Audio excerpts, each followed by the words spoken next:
Hi friends, welcome back to my channel. இன்றைக்கி நம்ம சேனலில் ஒரு ஹெல்தி அண்ட் டேஸ்டியான ரெசிபி தான் பார்க்க போகிறோம். என்னென்னு பார்த்தீங்கன்னா திணை தோசை, ஃபாக்ஸ்டைல் மில்லட். இது வந்து ரொம்பவே ஹெல்தியான ஒரு ரெசிபி. இதுக்கு பார்த்தீங்கன்னா நம்ம சிம்பிளாகவே செஞ்சிடலாம். இதுக்கு அவல் போட்டு அரைக்கணும் அப்படியெல்லாம் ஒன்றும் கிடையாது.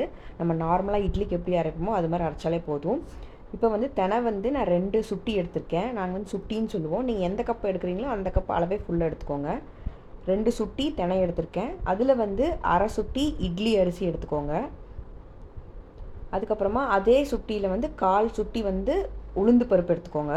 எல்லாத்தையும் வந்து ஒட்டுக்காவே நம்ம வந்து ஊற வச்சிடலாம். தனித்தனியாக ஊற வைக்கணும்னு அவசியம் கிடையாது.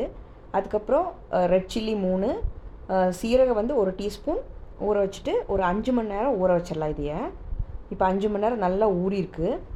இப்போ அரைக்கிறதுக்கு முன்னாடி 2 பெரிய வெங்காயம், அதுக்கப்புறம் கொஞ்சமாக இஞ்சி, அதுக்கப்புறம் கருவேப்பிலை வந்து ஆட் பண்ணிக்கணும். நீங்கள் வந்து மிளகா வந்து உங்களுக்கு காரம் ஜாஸ்தி வேணும் அப்படின்னா இன்னும் 2 மிளகா எக்ஸ்ட்ரா போட்டுக்கோங்க. அரைக்கும் போதே போட்டுக்கோங்க. அரைக்கும் போதே நம்ம வந்து சால்ட் ஆட் பண்ணி அரைச்சிடலாம். அப்போ வந்து ஃபர்மெண்ட் ஆகிறது வந்து ஈஸியாக வந்து சீக்கிரமாக ஃபர்மெண்ட் ஆயிரும். இப்போ எல்லாமே பிளெண்டரில் ஒட்டுக்கா போட்டு அரைச்சி இந்த மாதிரி ஸ்மூத் பேஸ்ட்டாக வந்து அரைச்சி எடுத்துகிட்டு இதை வந்து தனியாக எடுத்து வச்சுருங்க. ஒரு 8 மணி நேரம் நல்லா புளிக்கிறதுக்கு விட்டுருங்க. இப்போ நம்மளோட சூப்பரான தினை மாவு வந்து புளிச்சு ரெடி ஆயிடுச்சு. நம்ம வந்து தோசை ஊற்றிடலாம். பார்த்திங்கன்னா நல்லாவே ஒரு மொறுமொறுன்னு கிறிஸ்பியான தோசை தான் கிடச்சிது. இதுக்கு பார்த்திங்கன்னா அவல் போட்டு ஊற வைக்கணும், அப்படி தனித்தனியாக ஊற வைக்கணும் அப்படிலாம் எதுவுமே கிடையாது. நீங்கள் ஒட்டுக்கா சிம்பிளாக நீங்கள் வந்து இந்த மாதிரி செஞ்சிங்கனாலே தோசை சூப்பராக கிறிஸ்பியாக நல்லா வெந்து சூப்பராக வரும்.